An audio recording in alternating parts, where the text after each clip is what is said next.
Hello दोस्तों, नमस्कार। स्वागत है आपका हमारे चैनल राजनीतिक विज्ञान में। और मैं रेणुका सिंह। आज हम बात करेंगे नर्मदा बचाओ आंदोलन के बारे में। आइए शुरू करते हैं।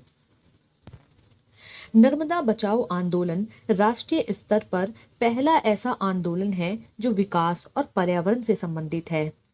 5 अप्रैल 1961 में नर्मदा नदी पर सरदार सरोवर बांध परियोजना का उद्घाटन जवाहरलाल नेहरू ने किया था। गुजरात के सरदार सरोवर और मध्य प्रदेश के नर्मदा सागर बांध के रूप में दो सबसे बड़ी और बहुउद्देशीय परियोजनाओं का निर्धारण किया गया।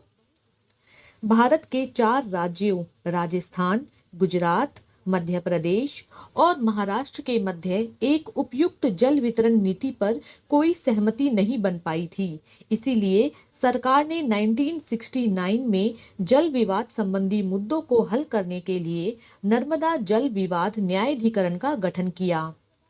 1979 में न्याय प्राधिकरण ने नर्मदा घाटी विकास योजना को प्रारंभ किया। 8वें दशक के प्रारंभ में भारत के मध्य भाग में स्थित नर्मदा घाटी विकास योजना के तहत राजस्थान, मध्य प्रदेश, गुजरात और महाराष्ट्र से गुजरने वाली नर्मदा और उसकी सहायक नदियों पर 30 बड़े बांध, 135 मध्यम बांध और 3000 छोटे बांध बनाने का प्रस्ताव रखा गया। 1985 में विश्व बैंक ने इस परियोजना को बढ़ावा देने के लिए 450 करोड़ डॉलर का लोन देने की।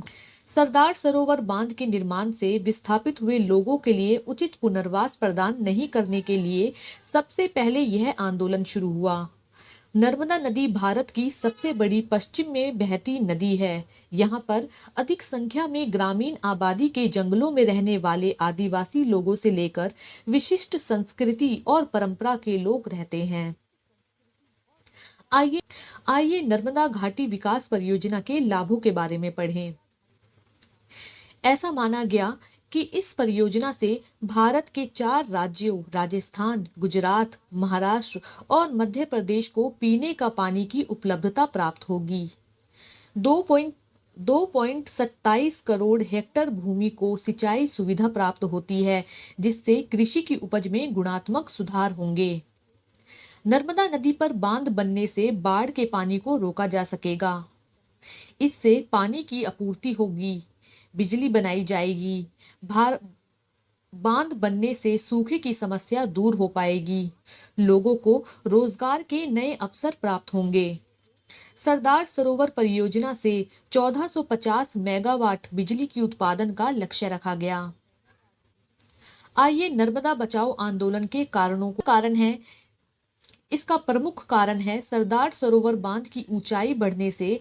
यह बांध 37,000 हेक्टेयर के क्षेत्र को जलमग्न करता है, जिसके अंतर्गत 13,000 हेक्टेयर वन क्षेत्र थे और इस प्रकार इससे एक प्रकार से वनों की क्षति होने की संभावना थी। बांध निर्माण के समय पेड़ पौधों की कटाई से पर्यावरण पर बुरा असर पड़ रहा था। बांध का जल स्तर बढ़ने से 1 लाख से अधिक लोगों को इस जगह से विस्थापित होना पड़ता। यहाँ पर लगभग 450 गांव इस पानी में डूब रहे थे। लोगों के रोजगार छिन जाएंगे और उनकी आजीविका पर भी बुरा असर पड़ेगा।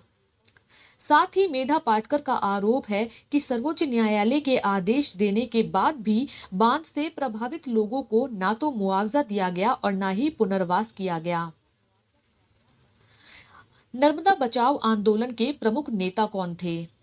नर्मदा बचाओ आंदोलन की संस्थापक मेधा पाटकर थी, जो एक भारतीय सामाजिक कार्यकर्ता और सामाजिक सुधारक और भारतीय राजनीतिज्ञ थी। इस आंदोलन के नेतृत्वकर्ता के रूप में मेधा पाटकर के अलावा अरुंधति रॉय, बाबा आमटे एवं अनिल पटेल और आमिर खान भी शामिल थे। आंदोलन कब शुरू हुआ?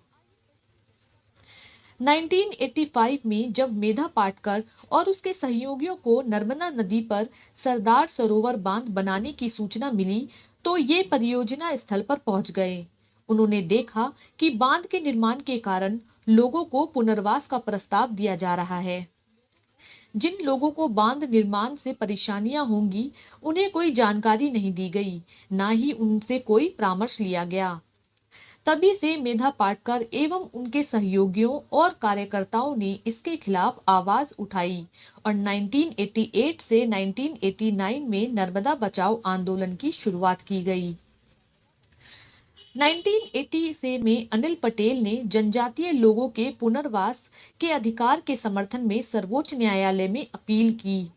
सर्वोच्च न्यायालय के आदेश देने पर 1987 में गुजरात सरकार ने पुनर्वास नीति की घोषणा की। 1989 में मेधा पाटकर ने नर्मदा बचाओ आंदोलन के समर्थन में कई समाज सेवियों, महिलाओं, किसानों, पर्यावरणविदों, आदिवासियों तथा मानव अधिकार कार्यकर्ताओं का एक संगठित समूह बन गया। सरकार की परियोजना के विरोध में इन लोगों ने कई हड़तालें और पदयात्राएं की। समाचार पत्रों के माध्यम से आम लोगों तथा सरकार तक अपनी बात पहुंचाने का प्रयत्न भी किया गया। सितंबर 1989 को मध्य प्रदेश के हारसूद नामक स्थान पर एक आम सभा हुई और इस आम सभा में 200 से अधिक गैर सरकारी संगठनों के 45,000 लोगों ने भाग लिया। यह पर्यावरण के मुद्दे को लेकर हुई अब तक की सबसे बड़ी सभा थी, जिसमें आंदोलन के उद्देश्यों को अगर देखें तो नर्मदा नदी पर सरदार सरोवर बांध का विरोध करने वाले अधिकांश लोगों में मध्य प्रदेश और महाराष्ट्र के आदिवासी शामिल हैं। दिसंबर 1990 में 5,000 से 6,000 पुरुषों और महिलाओं ने नर्मदा जन विकास संघ यात्रा 100 किलोमीटर से अधिक दूरी तय की और सरकार की परियोजना का विरोध किया।